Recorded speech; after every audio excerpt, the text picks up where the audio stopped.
বৰচলাত দীৰ্ঘদিন ধৰি আধৰুৱা প্ৰধানমন্ত্ৰী আৱাস যোজনাৰ গৃহ 4 বছৰে সম্পূৰ্ণ নহল গৃহ নিৰ্মাণৰ কাম। বিভাগীয় জাননী লাভ কৰাত আবুল তাবুল বকিছে হিতাধিকাৰীয়ে। দৰং ওদালগুৰি সীমান্তৱৰ্তী বৰচলা উন্নয়ন খণ্ডৰ অধীনস্থ ফটা শিমলু চাপৰি গাঁৱৰ আবুল চমেদে 2020-21 বৰ্ষত প্ৰধানমন্ত্ৰী আৱাস যোজনাৰ এটা গৃহ লাভ কৰিছিল। উল্লেখ্য যে চৰকাৰী চিষ্টেমতকৈ অতিৰিক্তভাৱে গৃহটো 5 ফুট দীঘল আৰু 14 ফুট অধিক বহল কৰে। দ্বিতীয় কিস্তিৰ ধন আদায় লৈছে যদিও তৃতীয় কিস্তিৰ ধন আদায় লোৱা নাই আৰু গৃহটোৰ নিৰ্মাণৰ কাম সম্পূৰ্ণ কৰা নাই।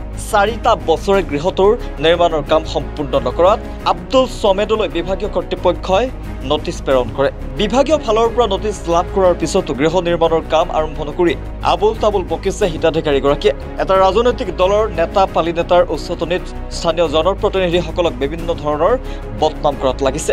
দৰিদ্ৰ হিতাধিকাৰীগৰাকীক এটা ৰাজনৈতিক দলৰ নেতা পালি নেতাই হাতিয়াৰ হিচাপে ব্যৱহাৰ কৰাৰ গুৰুতৰ অভিযোগ উত্থাপিত হৈছে। উল্লেখ্য যে উক্ত অঞ্চলটোত বহু হিতাধিকাৰীৰ প্ৰধানমন্ত্ৰী আৱাস যোজনাৰ গৃহৰ কাম আধৰুৱা হৈ আছে। দৰিদ্ৰ হিতাধিকাৰীক লৈ ৰাজনীতি নকৰিবলৈ আৰু অতি শীঘ্ৰেই আধৰুৱা হৈ থকা প্ৰধানমন্ত্ৰী আৱাস যোজনাৰ গৃহটোৰ নিৰ্মাণৰ কাম সম্পূৰ্ণ কৰিবলৈ আহ্বান জনাইছে স্থানীয় জনপ্ৰতিনিধিয়ে।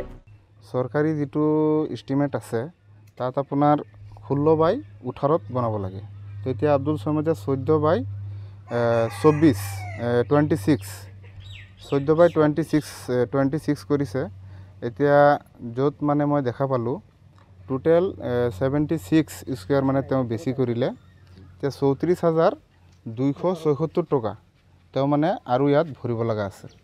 তো এতিয়া GPC আহি পেলাই মানে তেওঁৰ ঘৰটো কমপ্লিট নোহোৱাত মোক ক'লে যে আপুনি অলপ তেওঁ কওক। তেতিয়া মই তাক ক'লোঁ যে আপুনি লিণ্টাৰলৈকে ঘৰটো বনাওক, বনোৱাৰ পিছত মানে GPCয়ে ফটো মাৰি 3rd কিস্তিটো সোমাই দিব। এতিয়া তেওঁ মানে সেইখিনি কাম কৰিবলৈ কিয় বা তেওঁ অমান্তি হ'ল সেইখিনি মই বুজি নাপালোঁ। আৰু মোৰ বোধেৰে মানে মোৰ এটা সন্দেহ হৈ আছে তাত ওচৰতে থকা, কাৰণ আমিও এটা ৰাজনৈতিক দলৰ লগত জড়িত, তাত আমাৰ বিৰোধী পক্ষৰ মানুহ আছে। সেইবিলাক মানুহে তেওঁক অলপ উচতনি দি পেলাই আমাৰ যাতে অলপ বদনাম হয়। আৰু এটা কথা আপোনালোকক মই জনাই আছোঁ, আমাৰ 40 নং ৰৌতা সমষ্টিৰ আমাৰ শ্ৰদ্ধাৰ নীলোৎ চৌধুৰী ছাৰ তেওঁ প্ৰথমৰ পৰাই আমাক কৈছিলে দুখীয়া মানুহৰ যিবিলাক আঁচনি আছে সেইবিলাকৰ ক্ষেত্ৰত যদি কোনোবা অনিয়ম কৰে তেওঁক মানে কঠোৰ শাস্তি দিয়া হ'ব। গতিকে তেওঁৰ সেই দিহা পৰামৰ্শটো আমি মনত ৰাখি আমি কোনো এজন দুখীয়া দৰিদ্ৰ সীমাৰেখাৰ তলত বাস কৰা মানুহৰ পৰা ধনৰ বিনিময়ত কোনো আঁচনি আমি দিয়া নাই।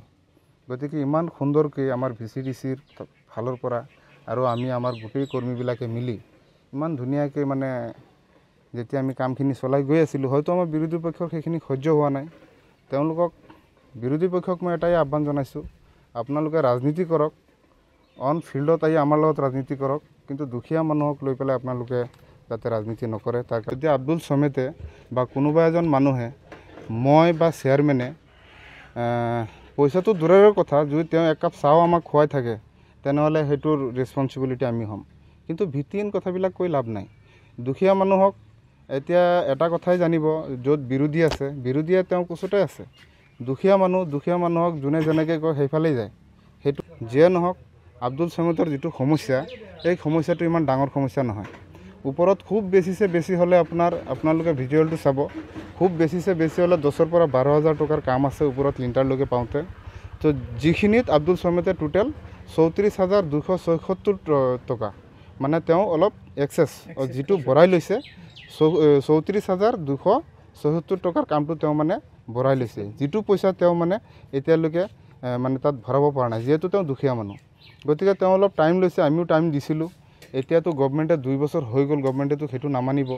তেওঁক অকলে নটিচ কৰা নাই, আৰু আমাৰ গাঁৱত যিসকল বেনিফিচিয়াৰীয়ে অলপ লেট কৰিছে চবকে নটিচ কৰিছে।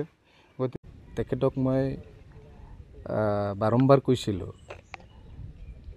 চৰকাৰৰ ইষ্টিমেট মতে নকৰি তেওঁ 5 ফুট ডাঙৰকৈ ঘৰখন বনাইছিলে।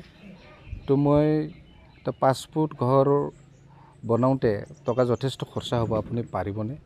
যিজন মানুহে দিন হাজিৰা কৰি চলে, ঘৰখন পোহপালন দিয়ে, গতিকে তেওঁ পাৰিম বুলি কৈছিলে।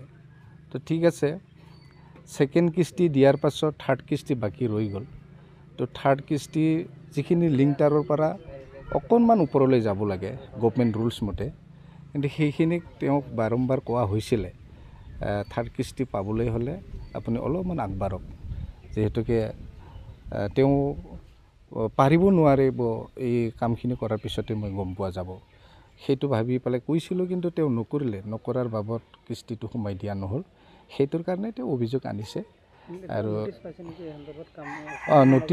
নটিচটো পোৱা কাৰণ আছে কাৰণ যিখন ছেকেণ্ড কিস্তি ভৰোৱাৰ 2 বছৰ হৈ গ'ল গভমেণ্টে চাই আছে অলৰেডি ছেকেণ্ড কিস্তি ল'লে কিন্তু 2 বছৰ হ'ল আজিলৈকে থাৰ্ড কিস্তি কিয় লোৱা নাই নোলোৱা কাৰণটো কি সেইকাৰণে নটিচটো দিছে আৰু যিসকলৰ থাৰ্ড কিস্তি লৈ 1 বছৰ 1.5 বছৰ হৈ গ'ল আজিলৈকে কমপ্লিশ্যন দিয়া নাই তেখেতসকলকো নটিচ দিছে এইটো গভমেণ্টৰ দায়িত্ব আৰু গভমেণ্টে অলপমান ষ্ট্ৰিক্টলি অলপ অভিযান চলাই আছে যিহেতুকে ঘৰ নাই কাৰণে আজি কেন্দ্ৰ চৰকাৰে পকী ঘৰ দিয়া হৈছিলে গতিকে দিয়াৰ পাছতে তেওঁলোকে ঘৰখন যদি সম্পূৰ্ণ সাজি ল'ব নোৱাৰে টকাখিনি যদি আত্মসাৎ কৰে এইটো এটা দুৰ্ভাগ্যজনক যিসকলে তাৰমানে ঘৰ কমপ্লিট কৰা নাই তেওঁলোকে নটিচ পাইছে আপোনাৰ ফালৰ পৰা তেওঁলোকক কি আহ্বান থাকিব বাকীসকলক মই আজি আপোনাৰ এই নিউজৰ মাধ্যমেৰে সকলোকে মই অনুৰোধ কৰিম গভমেণ্টে খুব কঠোৰ হ'বলৈ গৈ আছে